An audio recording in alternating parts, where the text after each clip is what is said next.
जिनेंद्र जैन धर्म की पाठशाला start with the basic learning में आप सभी का स्वागत है। मैं स्नेहा जैन आज आपके समक्ष पर्युषण पर्व के 8वें दिन बोले जाने वाले वारसा सूत्र को लेके आई हूँ। इस वारसा सूत्र में चित्रों के द्वारा वर्णन किया गया है। मैं उन सभी चित्रों को लेके आई हूँ, तो इस वीडियो में लास्ट तक मेरे साथ बने रहिए।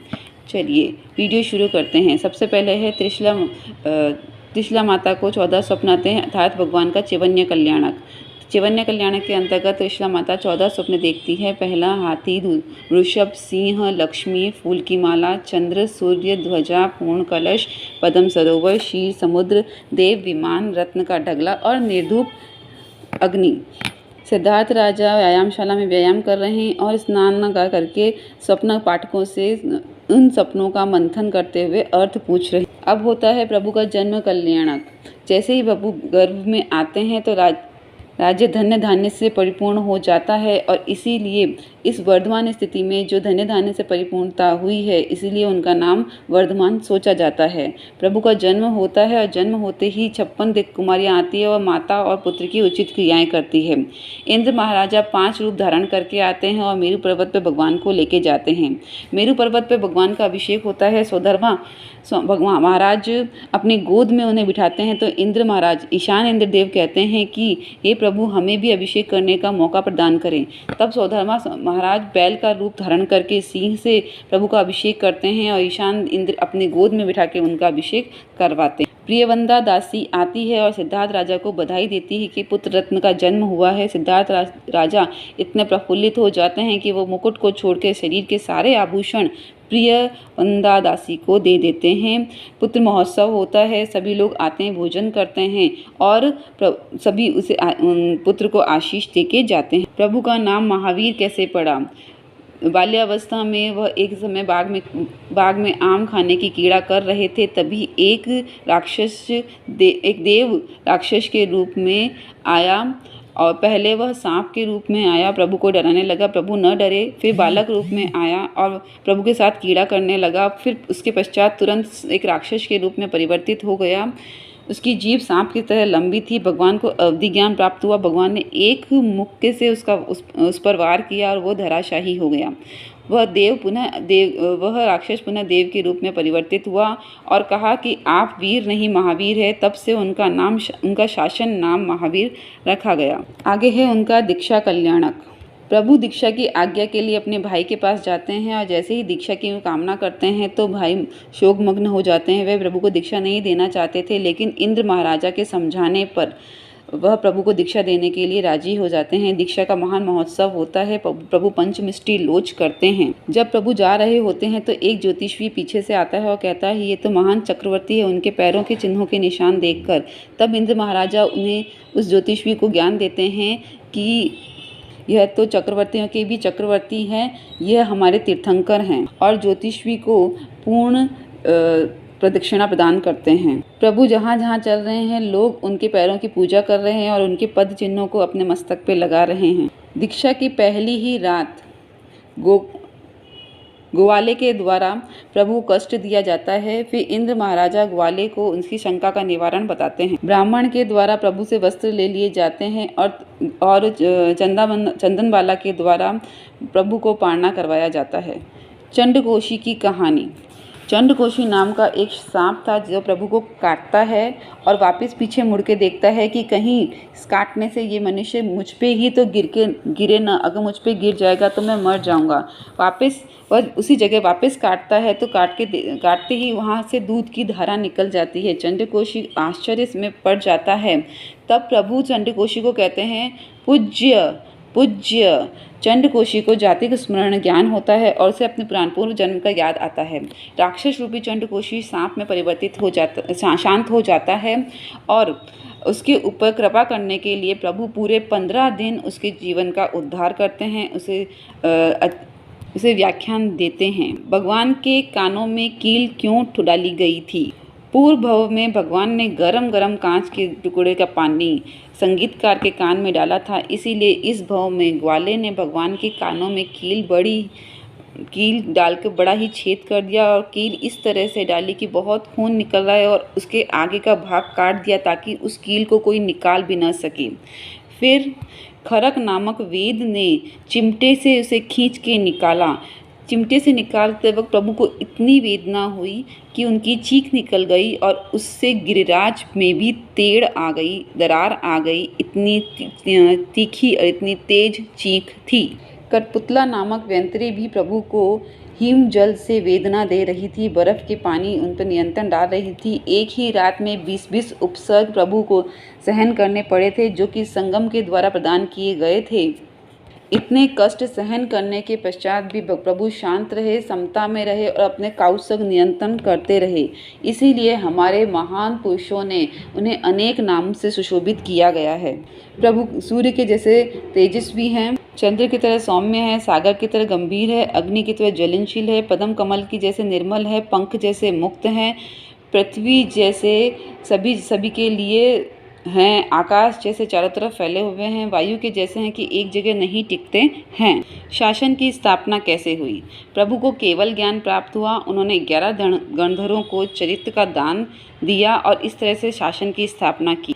34 अतिशयों से युक्त परमात्मा सोने के कमल के ऊपर चल रहे हैं और देवता उनके लिए ये कमलों का निर्माण करते जा रहे हैं। घोषाल द्वारा भगवान पर अग्नि की लपटें छोड़ी जा रही है, फिर भी भगवान समता में हैं। 16 पहर की अंतिम देशना देने के पश्चात भगवान का मोक्ष कल्याण हो जाता है। भगवान का निर्वाण कल्याणक पावापुरी में होता है। अब गौतम स्वामी को केवल ज्ञान कैसे हुआ? गौतम स्वामी उस समय देव शर्मा ब्राह्मण को अंतिम वाचना सुनाने जाते हैं, क्योंकि प्रभु की ये आज्ञा थी। जैसे ही वह वापस आते हैं, वह बहुत विलाप करते हैं कि हे नाथ, आप मुझे कहाँ छोड़ के चले गए। प्रायश्चित करते करते उन्हें भी केवल ज्ञान प्राप्त हो जाता है। अब आता है पार्श्वनाथ भगवान का जीवन चरित्र। भगवान ने पूर्व भवों में 500 कल्याणक की आराधना की थी, इसलिए वह 12 भवों तक देव ही थे। लेकिन अपनी माता को निहारने के लिए उन्होंने मनुष्य का जन्म लिया। माता को सपने आते हैं, भगवान का जन्म होता है, उन्हें देवलोक लेके जाते हैं।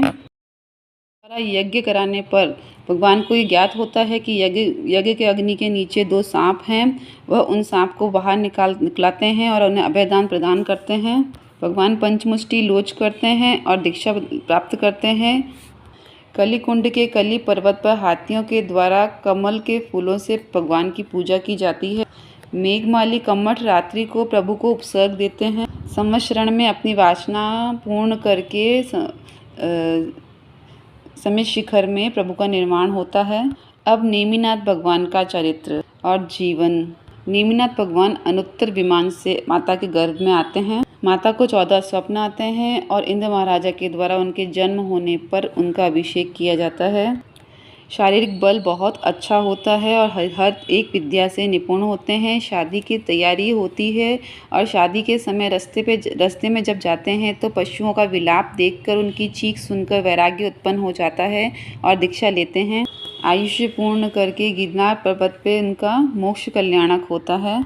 बाकी सभी 20 तीर्थंकर सम्यक शिखर में मोक्ष प्राप्त करते हैं।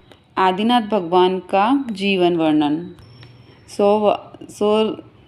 सर्वांत सिद्ध देव विमान से आदिनाथ प्रभु मरुदेवी माता के गर्भ में आते हैं। मरुदेवी माता को 14 स्वप्न आते हैं। इंद्र महाराजा आते हैं और उनका अभिषेक करते हैं।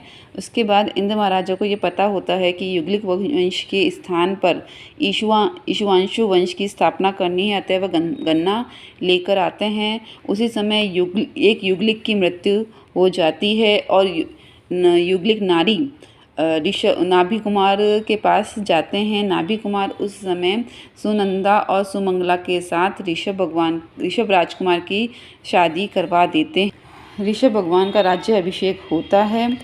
उस समय जैसे इंद्र महाराजा ऋषभ भगवान की काया को इतना सुंदर सजा देते हैं कि जब युगलिक श्रृंगार करने आते हैं तो वह सिर्फ जो पानी लेके आते हैं उस पानी से प्रभु के पैरों का ही अभिषेक करते हैं। इसीलिए हम बहुत सी बार कहते भी हैं कि जल भरी संपुट पत्र माम युगलिक नर पूजन।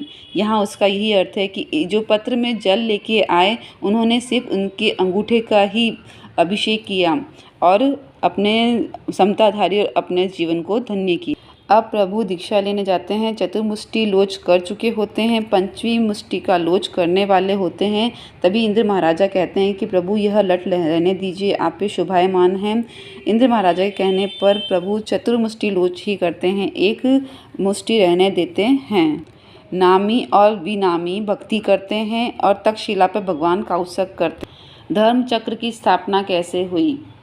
उत्तरपाल के भरत राजा को आके बताते हैं कि प्रभु नगर में आए हैं। प्रभु के स्वागत गाजे बाजे से धूमधाम से कल हम सभी जाके करेंगे और प्रभु के दर्शन करेंगे। लेकिन जैसे ही वो वहाँ पे जाते हैं, प्रभु तो विहार कर चुके होते हैं, वहाँ वो विलाप करते हैं। तब सोधर्मा स्वामी उन्हें उपदेश देते हैं और उनके उपदेश की प्रेरणा से वह धर्म चक्र की स्थापना करते हैं। श्रेयांश कुमार प्रभु को गन्ने के रस से पारना करवाते हैं। प्रभु के 400 दिन का उपवास होता है, तभी से वर्षी तप का शुरुआत होती है। अष्टापजी में आदिनाथ भगवान को केवल ज्ञान प्राप्त होता है और केवल ज्ञान प्राप्त होने के पश्चात भरत राजा को चक्र रत्न की प्राप्ति होती है। मरु देवी माता उनके दर्शन करने जब संवत्सरण में हाथी पे बैठ के आती है तो बातचीत करते करते मरु देवी माता को भी केवल ज्ञान प्राप्त हो जाता है। स्थावली पाठ परंपरा की स्थापना हो जाती है, जहाँ जम्बू राजकुमार अपनी पत्नियों के साथ ज्ञान की वार्तालाप कर रहे होते हैं और 500 चोरों के द्वारा सुनने पर उन्हें भी वैराग्य आ जाता है। इस तरह से अपनी रानियों के साथ 500 चोरों के साथ वह दीक्षा लेते हैं।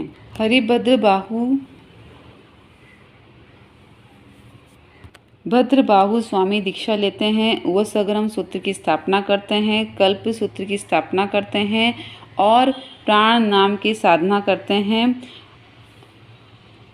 ओसावेसिया द्वारा अनेकों कष्ट दिए जाते हैं। भिखारी अवस्था में रहे हुए संपत्ति महाराज को एक साधु के द्वारा दीक्षा दी जाती है, जो सेठ उन्हें बाहर निकाल रहे थे वही सेठ आज उनकी सेवा कर रहे हैं। यह भिखारी अवस्था उनके पूर्व भाव में थी।